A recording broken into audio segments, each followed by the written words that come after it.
본문에는 세례 요한의 아버지 사가랴가 성령 충만함 가운데 하나님을 찬양하고 예언하는 모습이 나옵니다.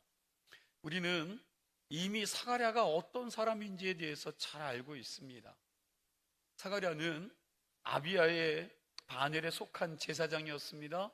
어느 날 차례가 되어 성소에 들어갔는데 천사 가브리엘이 분향단 우편에 나타나 내 아내 엘리사벳이 아들을 낳을 것이다 라고 말씀합니다. 그런데 이 사가랴는 이 말씀을 믿지 못하지요. 그래서 어떻게 되었습니까? 아이가 태어날 때까지 말을 하지 못하게 되었습니다.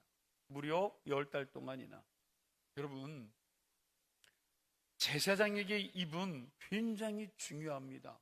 설교를 해야 하고요, 기도도 해야 되고 축복도 해야 되고, 이런 백성을 가르쳐야 합니다. 그런데 하나님이 그 입을 닫아버리신 거예요. 그러니 이 사가랴가 얼마나 답답했겠습니까? 사람들과 대화도 못하고 의사를 표현하는 것도 어렵습니다.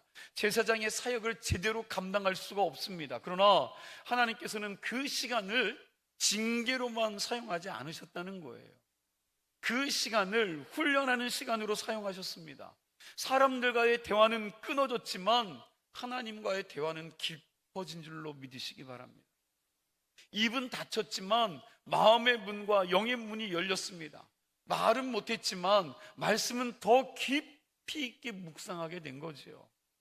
사가랴는 그 10달 동안 평생 하지 못했던 묵상을 했을지도 모릅니다. 왜 내가 하나님의 말씀을 믿지 못했을까?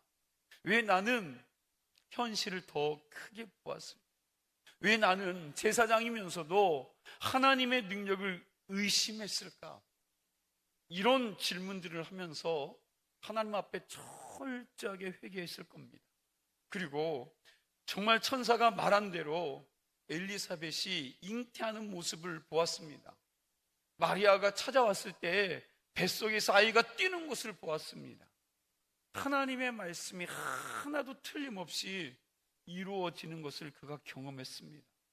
그러면서 하나님에 대한 신뢰가 점점점 회복되어진 겁니다. 그리고 마침내 요한이 태어났습니다.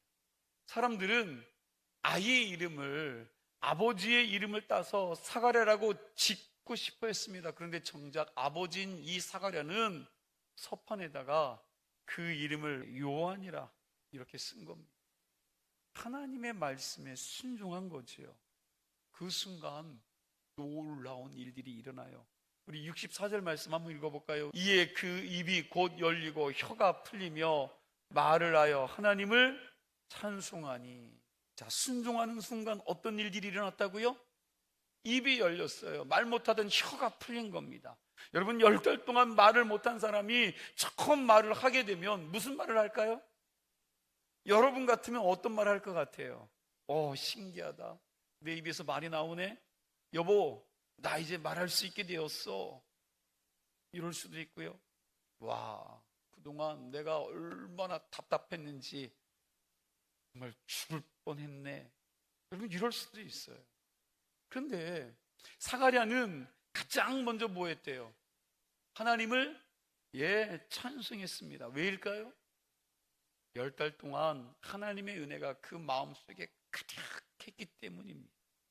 67절 말씀 우리 함께 읽어보겠습니다. 그 부친 사가랴가 성령의 충만함을 받아 예언하여 이르되. 오늘 우리가 살펴볼 말씀이 바로 이 성령 충만한 사가랴의 찬양입니다.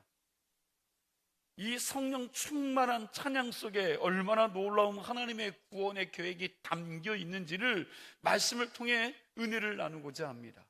오늘 본문을 자세히 읽어보면 굉장히 놀라운 사실을 발견하게 됩니다. 사가랴는 입이 열리자마자 자신이 말할 수 있게 된 사실을 가장 먼저 하나님께 감사하며 찬양하지 않았다는 거예요. 10달 동안 말을 못했던 사가랴에게 가장 시급한 문제가 뭡니까? 말할 수 있게 된 거 아닙니까? 말 못하던 자가 말할 수 있게 되는 거지요. 그런데 자신이 말할 수 있게 된 걸 언급조차 안 합니다. 그리고 또 놀라운 건 노년의 기적적인 똑같이 얻게 된 귀한 아들의 탄생에 대해서도 먼저 찬양하지 않습니다. 평생 자녀가 없어서 수치를 당하며 살았던 사가랴에게 드디어 대를 이을 아들을 주셨음에도 불구하고, 여러분, 이게 얼마나 감사한 일입니까? 그런데 그것도 가장 먼저 기뻐하며 찬양하지 않았다라는 거예요. 사가랴는 입이 열리고 혀가 풀리자마자 다만 하나님을 찬양하며 성령 충만함을 받아 예언하기 시작합니다. 어떻게 이렇게 반항할 수 있을까? 사가랴의 믿음의 수준이 자기 문제를 넘어섰기 때문인 줄로 믿으시기 바랍니다. 예전의 믿음이 아니에요. 예전에 갖고 있었던, 의심했던 그런 믿음이 아니라 이제는 믿음의 수준이 자기의 문제를 뛰어넘은 겁니다. 자기 가정의 기쁨보다 더 큰 하나님의 역사를 보았기 때문인 줄로 믿습니다. 오늘 본문 68절 말씀입니다. 찬송하리로다 주 이스라엘의 하나님이여 그 백성을 돌보사 속량하시며. 자, 여러분, 여기서 중요한 단어가 뭘까요? 돌보사. 이 말의 원래 의미는요, 방문하다라는 뜻입니다. 찾아온다는 뜻이에요. 그러니까 하나님은 당신의 백성을 찾아오셨다라는 말씀입니다. 여러분, 하나님은 멀리 계시는 분이 아니에요. 찾아오시는 하나님인 줄로 믿으시기 바랍니다. 예수님이 오시기 직전에 이스라엘 백성들이 어떤 상황에 처해 있었습니까? 정치적으로는 로마의 압제와 헤롯 대왕이 다스림에 받고, 여러분, 이중 지배구조 속에 신음하고 있었습니다. 힘겨운 세금 징수와 더불어 타락한 민족의 지도자들과 종교 지도자들은요, 백성의 고열을 빨아먹으면서 그 어려움이 더더욱 가중되게 되었다라는 것입니다. 어떤 지도자들은 백성의 고충에는 관심이 없습니다. 정치는 말할 것도 없고요, 종교, 경제 그 어디를 둘러보아도 이들에게는 희망이 사라졌습니다. 무엇보다도 중요한 건 하나님의 말씀이 끊어진 거예요. 하나님의 말씀이 끊어진 지 이미 400년이 되었습니다. 우리는 말라기서를 읽고 바로 마태복음을 읽지만 실제로는 약 400년의 시간이 흐른 것이지요. 이 시기를 영적 침묵기, 그리고 암묵기라고 부릅니다. 왜 침묵기입니까? 하나님의 말씀을 받는 선조자도 없고 하나님의 음성이 없었습니다. 하나님의 계시가 없는 거예요. 그러니 백성들은 답답했습니다. 하나님은 우리를 버리셨는가? 하나님은 우리를 잊으셨는가? 여러분, 그들이 그렇게 생각한 거예요. 그런데 바로 그때에 누가 찾아와요? 하나님이 찾아오신 거예요. 말씀이 육신이 되어 찾아오신 것입니다. 하나님이 인간의 몸을 입고 이 땅에 오신 거예요. 이것이 성육신이고 이것이 바로 복음입니다. 하나님이 인간의 몸을 입고 죄인인 우리를 위해 인간의 역사 속에 직접 찾아오셨다는 겁니다. 사가랴는 이처럼 하나님의 돌보심과 구원을 찬양한 후에 하나님의 긍휼과 언약에 대해서도 찬양을 하지요. 우리 72절과 73절 말씀을 뜻을 생각하면서 함께 있습니다. 우리 조상을 긍휼히 여기시며 그 거룩한 언약을 기억하셨으니 곧 우리 조상 아브라함에게 하신 맹세라. 아멘.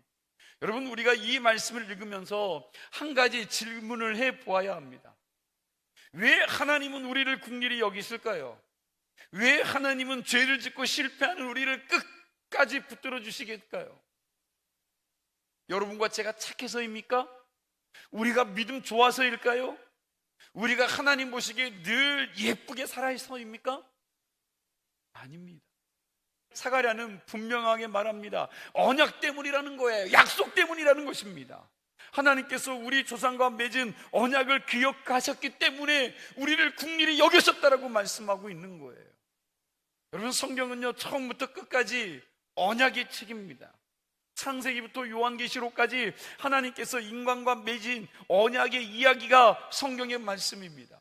하나님은 아담과 언약을 맺으셨고요, 노아와 언약을 맺으셨습니다. 아브라함과도 언약을 맺으셨고요, 모세와 언약을 맺으셨습니다. 그리고요, 다윗과도 언약을 맺으셨어요. 그리고 가장 중요한 예수 그리스도를 통해서 예언하신 대로 약속을 이루신 줄로 믿으시기 바랍니다. 하나님은 언약의 하나님이십니다. 그런데 문제는 언제나 누구에게 있어요? 우리 인간에게 있는 거예요. 하나님은 약속을 지키시는데 인간들은 약속을 지키지 못합니다. 이스라엘 백성들의 역사를 보십시오. 하나님께서 그들을 애굽에서 건져내셨어요. 그리고 홍해를 마른 땅같이 건너가셨습니다. 광야에서 먹을 것이 없을 때 그들에게 만나와 메추라기를 주셨습니다. 반석에서 물을 내서 그들의 갈증을 해결해 주셨습니다. 날마다 그들을 구름 기둥과 불 기둥으로 인도해 주셨습니다. 그런데도 불구하고 이 이스라엘 백성들은 하나님을 떠나고 금송아지를 만들고 우상을 섬겼습니다. 다시 말하면 불순종을 했다는 거예요. 하나님과의 약속을 깨트렸습니다. 그러면 조금만 생각해 보세요. 하나님이 어떻게 하셔야 돼요? 언약을 깨트린 그들을 심판하셔야 되지 않겠습니까? 그런데 하나님은요, 심판보다도 먼저 뭘 베풀어요? 긍휼을 베푸셨습니다. 선지자들을 보내셨고 돌아오라고 말씀하셨고 끊임없이 그들에게 기회를 주셨습니다. 기다려 주셨어요. 왜 그렇습니까? 뭐 때문에? 언약 때문에. 그들과 맺은 언약 때문입니다. 여러분, 하나님은 약속을 잊지 않으시는 분입니다. 그런데 우리는 너무나도 쉽게 잃어버려요. 우리는 흔들립니다. 쉽게 포기하고 약속을 저버립니다. 그런데 하나님은 포기하지 않는 분이십니다. 그래서 사가랴는 하나님을 생각하면서 긍휼이라는 단어를 사용한 거예요. 여기서 잠시 또 언약이라는 말의 의미를 생각해 보겠습니다. 언약이라는 히브리어는 베리트입니다. 원래의 뜻은 쪼갠다라는 의미를 가지고 있습니다. 고대 근동 지방에서는 중요한 계약을 맺을 때 짐승을 잡아 둘로 쪼개 놓습니다. 그리고 계약 당사자들이 그 사이를 지나갑니다. 그 의미가 무엇일까요? 짐승을 쪼개고 글로 지나가요.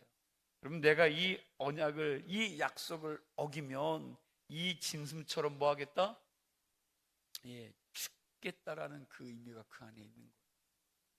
목숨을 걸고 맺는 약속입니다. 그만큼 언약은요, 무거운 겁니다. 그런데 창세기 15장 말씀에 보면 아주 중요한 장면이 나옵니다. 나중에 한번 집에 가서 읽어보세요. 여러분, 하나님께서 아브라함과 언약을 맺을 때입니다. 짐승을 쪼개 놓았습니다. 원래라면 하나님과 아브라함이 함께 그 쪼갠 짐승을 지나가야 합니다. 그런데 아브라함은 깊은 잠에 빠지고, 여러분, 그 언약을 해놓은, 쪼개놓은 그 짐승에 누구만 지나갈까요? 하나님만 지나가십니다. 연기 나는 화로가 보이며 타는 횃불이 쪼갠 고기 사이로 지나갑니다. 이것이 무엇을 의미하는 겁니까? 이 언약은 하나님이 내가 책임지겠다, 네가 실패해도 내가 이루겠다, 네가 약속을 지키지 못해도 내가 끝까지 책임지겠다는 의미가 그 안에 있는 거예요. 이것을 뭐라고 합니까? 이것을 은혜라고 하는 거예요. 은혜. 하나님의 은혜. 네가 못해도 내가 책임지겠다는 거예요. 네가 약속을 지키지 못해도 하나님께서 끝까지 책임져 주시겠다는 그런 언약, 그런 은혜가 창세기 15장에 나와요. 여러분, 한 걸음 더 나아가서 생각해 보십시오. 사실 우리는 하나님 앞에서 얼마나 부족한 자들입니까?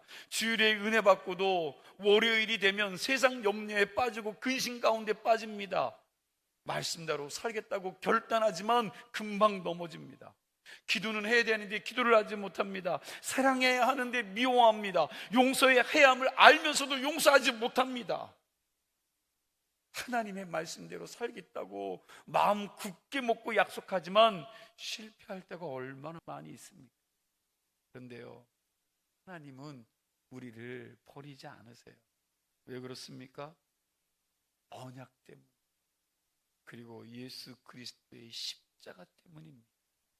우리가 받아야 될 심판을 예수님이 대신 받으셨기 때문입니다. 그래서 우리는 하나님 앞에 담대히 나아갈 수 있게 된 거예요. 오늘도 우리는 회개할 수 있습니다. 그리고 다시 시작할 수 있는 줄로 믿으시기 바랍니다. 이것이 복음이에요. 이것이 복음입니다. 73절 말씀에 보면 우리 조상 아브라함에게 하신 맹세라고 말씀하십니다. 하나님은 아브라함에게 약속하셨습니다. 창세기 12장 3절 하반절 말씀에 보면 이렇게 말씀하죠. 함께 읽어볼까요? 땅의 모든 족속이 너로 말미암아 복을 얻을 것이라 하신지라. 자, 여러분, 땅의 모든 족속이 너로 말미암아 복을 얻을 것이라고 말씀하셨습니다. 그리고 창세기 17장 6절 말씀도 우리 함께 읽겠습니다. 함께 읽습니다. 내가 너로 심히 번성하게 하리니 내가 내게서 민족이 나게 하며 왕들이 내게로부터 나오리라. 자, 왕들이 누구로부터? 아브라함으로부터 나오리라. 아브라함의 혈통을 통해서 왕들이 나온다고 하는데 이스라엘 백성들은 그 왕 중에 최고의 왕을 누구로 여겼다고요? 다윗으로 알고 있습니다. 다윗. 그러나 아브라함의 혈통을 이어서 난 왕 중에 최고의 왕이 누굴까요? 그렇죠. 이 땅에 오신 예수님을 말씀하고 있다는 거예요. 이 말씀이 마태복음 1장 1절에 이렇게 표현하고 있습니다. 아브라함과 다윗의 자손 예수 그리스도의 계보로 연결되는 것입니다. 여러분, 사가랴는 지금 바로 그 약속이 이루어지고 있는 것을 보고 있는 겁니다. 400년 동안 기다렸던 약속, 아브라함으로부터 기다렸던 약속, 다윗 때부터 기다렸던 그 약속, 여러분, 그 약속이 이제 예수님 안에서 이루어지고 있다는 거예요. 그래서 사가랴는 감격한 겁니다. 우리도 마찬가지입니다. 하나님은 약속을 잊지 않으세요. 우리가 기도한 것을 잊지 않으십니다. 우리를 향한 계획도 있는 분이 아닙니다. 때로는 응답이 늦는 것처럼 보입니다. 아브라함도 25년을 기다렸습니다. 이스라엘 백성들은요 400년을 기다렸습니다. 그러나 하나님은 결코 약속을 잊지 않으셨습니다. 여러분과 저의 인생도 마찬가지입니다. 지금은 이해가 되지 않아도, 지금 응답이 없는 것 같아도 하나님은 당신의 때에 가장 좋은 것으로 응답하시는 줄로 믿으시기 바랍니다. 그러므로 우리는 하나님의 언약을 신뢰해야 합니다. 약속을 기억하시는 하나님을 붙들어야 된다는 거예요. 그리고 하나님의 말씀을 따라 사시기를 바랍니다. 하나님은 오늘도 이 언약의 백성들을 붙들어 주시는 줄로 믿습니다. 이제 사가랴의 찬양은 끝을 향해 달려갑니다. 지금까지는 하나님께서 이스라엘을 돌보시고 구원하시는 일에 대해서 찬양을 했습니다. 그리고 하나님께서 언약을 기억하시고 긍휼을 베푸시는 것에 대해서 찬양을 했습니다. 그런데 이제부터는 자기 품 안에 안겨있는 아들 요한에 대하여 예언하기를 시작합니다. 우리 76절과 77절 말씀, 본문 말씀을 함께 있습니다. 이 아이여, 내가 지극히 높으신 이의 선지자라. 일컬음을 받고 주 앞에 앞서가서 그 길을 준비하며 주의 백성에게 그 죄사함으로 말미암는 구원을 알게 하리니. 아멘. 여러분, 이 장면, 이 말씀을 한번 좀 상상해 보세요. 태어난 지 겨우 8일밖에 되지 않은 아이를 안고 있습니다. 대부분 부모들은요 이때 그 아이를 안고 뭐라고 말합니까? 여러분, 저도 그렇게 이야기했습니다. 저도 제 아이가 처음 태어났을 때 그 아이를 보면서 제발 좀 건강하게만 자라라. 뭐 훌륭한 사람 그런 거 바라보지도 않습니다. 제발 좀 건강했으면 좋겠다. 여러분, 그거 아닙니까? 애가 태어나서 안고, 야, 건강해야 돼. 너 되도록이면 훌륭한 사람이 됐으면 좋겠다. 야, 이 험악한 세상 성공하는 사람이 되어라. 우리 집안의 자랑이 되어라. 여러분, 이런 말을 하죠. 그런데 사가랴는 전혀 다른 말을 합니다. 너는 지극히 높으신 이의 선지자라. 너는 주님의 길을 준비할 사람이다. 너는 주의 백성에게 죄사함으로 말미암는 구원의 길을 알리게 할 사람이다. 여러분, 이것을 보면 보통 아버지가 할 수 있는 말이 아니에요. 성령께서 주시는 영적인 통찰력이 있어야 가능한 말씀입니다. 사가랴는 자기 아들의 성공보다 사명을 보았습니다. 자기 아들의 출세보다 하나님의 계획을 보고 있는 거예요.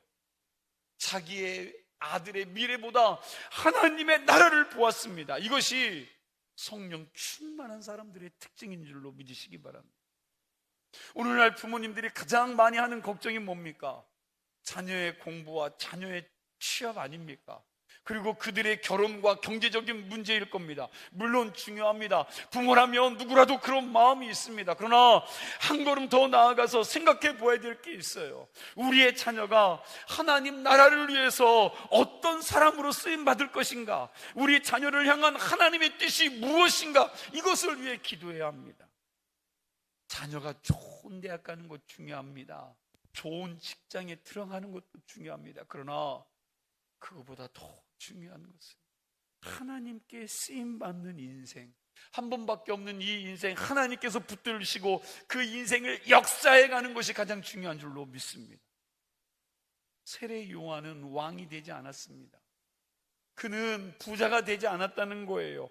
화려한 삶을 살지 않았습니다. 여러분, 그의 삶을 보면 광야에서 살았지요. 낙타 털옷을 입고 지냈습니다. 메뚜기와 석청을 먹었습니다. 그리고 결국 그는 순교를 합니다. 세상 기준으로 보면 성공한 사람 아닙니다. 그러나 여러분, 주님께서 뭐라고 말씀하십니까? 마태복음 11장 11절 말씀이에요. 함께 있습니다. 내가 진실로 너에게 말하노니 여자가 낳은 자 중에 세례 요한보다 큰 이가 일어남이 없도다. 그러나 천국에서는 극히 작은 자라도 그보다 크니라. 아멘. 여자가 낳은 자 중에 세례 요한보다 큰 이가 일어남이 있어요, 없어요? 없다는 거예요. 그만큼 큰 자라는 겁니다. 그런데 하나님 나라에서는 세례 요한이 가장 위대한 사람 중에 한 사람이지만 여러분, 또한 그것도 하나님 보시기에는 작다라는 거예요. 여러분, 왜 이렇게 세례 요한이 가장 위대한 사람입니까? 왜입니까? 하나님이 맡기신 사명을 감당했기 때문에 그래요. 사게라는 자기 아들의 사명을 알고 있었습니다. 그 사명이 무엇입니까? 예수님의 길을 준비하는 것입니다. 77절 말씀을 다시 한번 보겠습니다. 77절입니다. 주의 백성에게 그 죄 사함으로 말미암는 구원을 알게 하리니. 자, 세례 요한이 한 일은 사람들에게 회개를 외치는 것이었습니다. 회개하라, 천국이 가까웠다, 주의 길을 준비하라. 그는 사람들의 마음을 준비시켰습니다. 메시아를 맞을 준비시킨 거죠. 제가 군대에 있을 때도 보면요, 사단장이 딱 온다고 그러면 군대는 여러분 이렇게 도로가 잘 포장되어지지 않, 그냥 흙땅이었습니다. 여러분, 사단장이 온다고 하면 여러분 그 땅을 모든 병력들이 가서 메꾸고 돌 다 치우고 여러분 평탄 작업을 쫙 해놔요. 사단장이 온다고 합니다. 그런데 당시 왕이에요, 왕. 사단장보다 더 높은 왕이 어떤 지역을 먼저 여러분 간다고 하면 여러분 사람들이 앞서서 그 길을 닦을 겁니다. 그 왕에게 잘 보이기 위해서 여러분 권력자들이 사람들을 동원해서 그 길을 평탄하게 할 겁니다. 울퉁불퉁한 길, 푹 파인 길들을 반듯하게 만들어 여러분 돌도 치우고 장애물도 다 제거할 것입니다. 왜? 왕이 오실 길이기 때문에. 세례 요한은 사람들의 마음을 준비시키는 일을 했습니다. 교만의 산을 낮추고 절망의 골짜기를 메우고 죄악의 장애물을 제거하고 메마른 심령들을 깨우는 일을 감당한 줄로 믿으시기 바랍니다. 그럼 한번 생각해 보세요. 세례 요한만 주님의 길을 준비하는 사람이 아닙니다. 오늘 우리도 같은 사명을 받았습니다. 세례 요한은 초림하시는 예수님의 길을 준비했습니다. 우리는 재림하시는 예수님의 길을 준비하는 사람인 줄로 믿습니다. 우리가 직장에서, 가정에서, 학생들은 학교에서, 사업장에서 예수님을 전할 때마다 주님의 길을 준비하는 거예요. 한 사람 전도하는 것이 주님의 길을 준비하는 것입니다. 한 사람을 위해 기도하는 것이 주님의 길을 준비하는 겁니다. 한 사람을 사랑으로 섬기는 것이 주님의 길을 준비하는 겁니다. 제가 아는 한 성도님은요, 가족 전도를 위해서 20년 넘게 기도를 했어요. 처음에는 아무 변화가 없었습니다. 목사님, 너무 힘듭니다. 남편이, 자녀들이, 부모님들이 믿지 않아서 너무 힘듭니다. 그리고 오히려 더 견고해지고 더 완고해지는 모습 보면서 포기하고 싶은 마음이 든 거지요. 그러나 그러함에도 불구하고 끊임없이 포기하지 않습니다.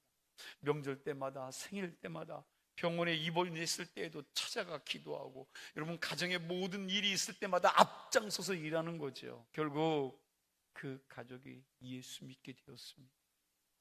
20년 동안 길을 닦은 거예요. 길을 준비한 것입니다. 하나님께서는 그런 사람들을 사용하십니다. 오늘 본문 78절과 79절 말씀이에요. 우리 함께 읽어보겠습니다. 이는 우리 하나님의 국률로 인함이라. 이로써 돋는 해가 위로부터 우리에게 임하여 어둠과 죽음의 그늘에 앉은 자에게 비치고 우리 발을 평강의 길로 인도하시려다 하니라. 아멘. 사가랴는 예수님을 돋는 해라고 표현했습니다. 당시 이스라엘은 정말 어두운 시대였지요. 400년 동안 하나님이 말씀하지 않았습니다. 선지자들이 없었습니다. 전혀 주님께서 일하지 않는 것처럼 보였습니다. 그리고 삶은요, 로마의 압제와 종교 지도자들의 타락으로 백성들은 어디 하나 의지할 데가 없이 절망스러운 시대였습니다. 그런데 바로 그때 빛이 비치기 시작한 거예요. 누가 오셨습니까? 예수님이 오신 거예요. 여러분, 빛은 어둠을 향해 옵니다. 어두움은 빛을 향해 가는 것이 아니에요. 예수님은 빛으로 우리에게 오신 줄로 믿으시기 바랍니다. 우리가 하나님을 찾아간 것이 아니에요. 하나님이 우리를 찾아오신 거지요. 우리가 하나님을 사랑한 것이 아니라 하나님이 먼저 우리를 사랑하신 줄로 믿습니다. 우리가 하나님을 붙든 것이 아니에요. 그 하나님이 먼저 나를 붙드신 겁니다. 이것이 은혜고 이것이 복음입니다. 아멘. 오늘 말씀 가운데 제게 가장 마음에 와닿던 단어가 하나 있습니다. 바로 돌보셨다라는 말씀. 헬라어 원문에는 뭐 했다고요? 방문했다, 찾아오셨다라는 의미라고 말씀을 드렸습니다. 바로 하나님께서 내 인생 가운데 찾아오신 거예요. 그분이 내 속에 들어오신 겁니다. 여러분, 우리는 하나님을 잃어버릴 때가 너무 많아요. 기도하지 않을 때도 많습니다. 말씀대로 순종하지 않을 때도 너무 많아요. 그래서 실패하고 넘어지고 정말 상한 갈대처럼 꺾일 때가 너무나도 많습니다. 그러나 하나님은 오늘 여러분과 저를 포기하지 않아 하시고 우리를 직접 찾아오는 분이신 줄로 기억하시기 바랍니다. 그분은 우리를 친히 붙들어 주시는 분이에요. 그리고 여러분과 저를 회복시켜 주시는 분입니다. 이것이 하나님의 국률입니다. 구약에서 하나님의 사랑과 국률을 표현하는 단어가 있어요. 아주 중요한 단어. 여러분과 제가 사도행전을 통해서 여러분 말씀을 드렸던 단어 뭡니까? 헤세드. 기억나세요? 헤세드. 헤세드는 단순한 사랑이 아니라 언약에 근거한 사랑입니다. 조건 없는 사랑이라고 말씀드렸습니다. 끝까지 포기하지 않는 사랑이 헤세드입니다.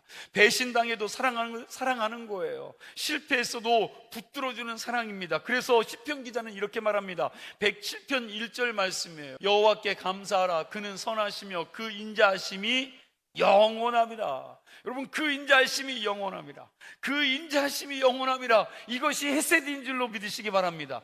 여러분, 하나님께서 우리를 이렇게 사랑하시는데 여러분과 저는 어떻게 살아야 할까요? 하나님의 헤세드를 경험한 사람은 다른 사람에게 이 헤세드의 사랑을 흘려보내야 될 줄로 믿습니다.